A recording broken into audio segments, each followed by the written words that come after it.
కొణిదెల పవన్ కళ్యాణ్ అమ్మ కడుపున ఆఖరివాడిగా పుట్టిన అందరికీ మంచి చేయాలి, మేలు జరగాలి అనే విషయంలో ముందువాడుగా ఉంటాడు.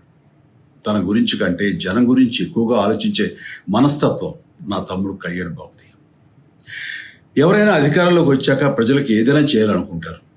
కానీ కళ్యాణ్ తన సొంత సంపాదనని కౌలు రైతులు కన్నీళ్లు తుడిచేందుకు ఖర్చు పెట్టడం, సరిహద్దు దగ్గర ప్రాణాలొడ్డి పోరాడే జవాన్ కోసం పెద్ద మొత్తం అందివ్వటం, అలాగే మత్స్యకారులు ఇంకా ఎందరికో తాను చేసిన సహాయం చూస్తుంటే ఇలాంటి నాయకుడు కదా జనానికి కావాల్సింది అనిపిస్తుంది.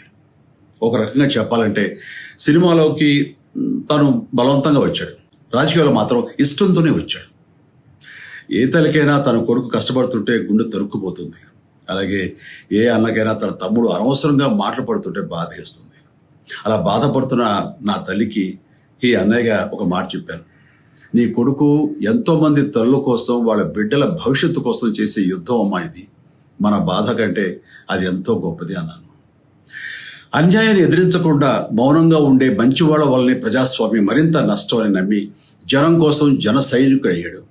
తాను బలంగా నమ్మిన సిద్ధాంతం కోసం తన జీవితం రాజకీయాల్లోకి అంకితం చేసిన శక్తిశాలి పవన్ కళ్యాణ్. ప్రజల కోసం, రాష్ట్ర భవిష్యత్తు కోసం ఆ శక్తిని వినియోగించాలి అంటే చట్టసభలో అతని గొంతు మనం వినాలి.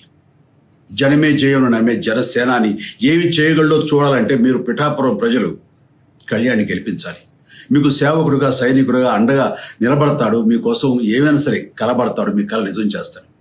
పిఠాపురం వాస్తవ్యులకు మీ చిరంజీవి విన్నపం, గాజు గ్లాసు గుర్తుకి మీ ఓటు వేసి పవన్ కళ్యాణ్ని గెలిపించండి.